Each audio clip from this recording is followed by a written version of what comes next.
it was during this time that I did read one book about Islam in the public library, because I had never heard of Islam ever.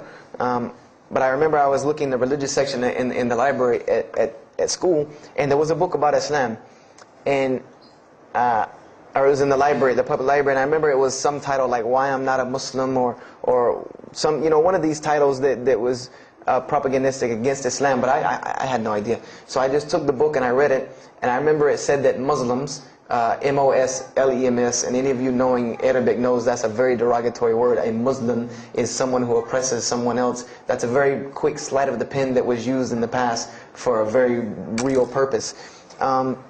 It said that Muslims were people who worshipped a moon god named Allah, who lived in a box in the desert in Saudi Arabia, and they were oppressive to women. I remember there was a whole chapter about how they could have 4 wives and as many as they want, actually, because they could marry 2, divorce 1, get 3 more. You know, this whole, you know,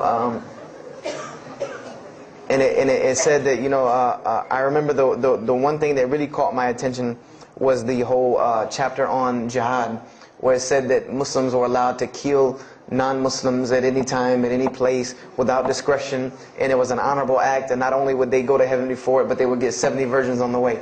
You know, so I closed the book on Islam, put it back on the shelf, and marked off Islam off my little list of religions, and said thanks but no thanks, and if I ever see a Muslim, I am out. And I said I'm pretty safe in Greenville, South Carolina. I had never seen a Muslim ever. So I said, you know, I don't have to worry about running into no Muslims, thank God. So, you know, I started, you know, just worshiping. You know, I tried to just be a good person, you know, pray to God, ask Him for guidance, try to be a genuinely good person. And I remember what changed is when I met a Muslim. I met a Muslim who I had met a couple of times at school. We had went to school together, and I knew him, but I never knew that he was Muslim. And there's a couple of reasons why I never known he was Muslim. Because he was African American, number one, and the book said that Muslims were Arabs. And number two, I didn't know, you know, I thought Muslims ran around, you know, marrying as many women as they want and killing non-Muslims. I didn't know that they could also be part-time drug dealers. So I didn't know, I never knew that this guy was Muslim. I didn't put 2 and 2 together. So we were at his house one day, and me and my other friend, the one that, you know, I got into a lot of trouble with, I'm trying to keep him out of trouble now. We were at his house, and we were debating something about religion. I forget what even the topic was, but you know, you had 2 teenagers thinking they know everything. And I was trying to explain something to him about the Bible. And that guy came in and was listening. He said, "Have you ever heard of Islam?" I said, "Yes, I've heard all about Islam." He was like, "Okay, so what do you think of it?" I said, "What do you mean what I think of it? That's probably the worst religion I've ever seen on the face of the planet." He's like, "Why?" And he's like, "But I'm a Muslim." I was like, "Man, stop playing." You know, like, you're an African American. You know, he's like, "So?" I'm like, "The book said you guys were Arab. All the Muslims were Arabs." He was like, "What else did you read in the book?" And I told him. He was like, "Man, what in the, you know, what have you been reading?" He's like, "You need to go to the mosque for Jummah." He's like, he told me, he said, "I'm not a good Muslim." This is what he said to me. He said, "I'm not a good Muslim. I'm not even going to try to front and say I'm a good Muslim." He said, "But I can guide you to some people that can tell you the real truth about Islam," because he knew about my story about wanting to find religion. And he said, "You need to go to the mosque for Jummah." And I said, What's Jummah?" He said, "It's just like church with no chairs." And I said, "I can do church with no chairs because in church the chairs were the worst part anyway." Because they had these hard benches that you sit on that are like this and are so hard. I said, "That's good. You sit on carpet? Wow, man, every church should be like that." And I said, "Where's the mosque?" He said, "It's on Wade-Hampton Boulevard." I said, "Where on Wade-Hampton Boulevard?" I lived on Wade-Hampton Boulevard. I lived right off of Wade-Hampton Boulevard. He said, "You know where Lee Road intersects with Wade-Hampton?" I said, yeah, I live on the other side of that intersection.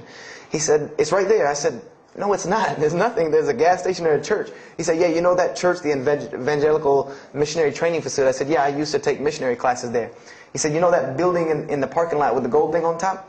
I said, yeah, the gym?" He was like, "No, that's the mosque." because I had always thought it was the gym because it was in the same parking lot and it was just rectangular with 2 glass doors in the front.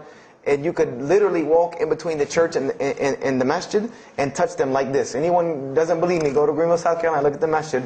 You can almost touch both of them just like this. He said, yeah, it's right there. I said, I've never, at first I was shocked. Like, I've been living across the street from all these crazy Muslims all my life. I said, I never knew. And he told me to go to Jummah, and I asked him what time. He said he would meet me there at 1 o'clock in the afternoon on Friday. So I said, okay. I went on Friday. And I'm waiting outside for him. I'm not going inside. That's not happening. And I'm seeing all these people going in. And at this time, it was a predominantly Indo-Paki Arab masjid. Anyone who went in was not American, period. And I did not see even one African-American going there. And I did see one. And then when he went in, I heard him talking in a dialect that I realized he was probably from Africa. So I said, he's not American. So I'm not going, I'm waiting, and I'm standing outside sitting on the church steps, and the imam pulls up and parks right in front of me, who I had no idea he was the imam. But he got out and he asked me, am I waiting for someone, this, that, and the other? And I explained to him. He said, oh yeah, we know this brother.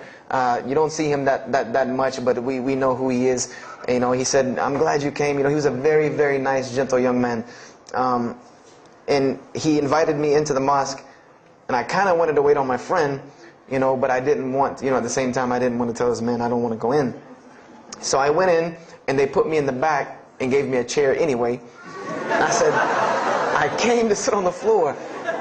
And they gave me a chair anyway, and all of these people are piled up in front of me.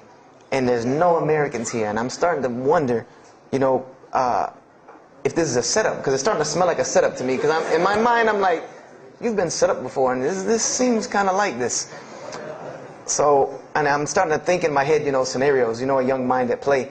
I said, this other guy, my friend, he probably was in the same situation like me, and he probably made a deal with them to get out as long as he brought other Americans and tricked them into coming to the mosque so they could do their jihad after Jummah and get their 70 virgins.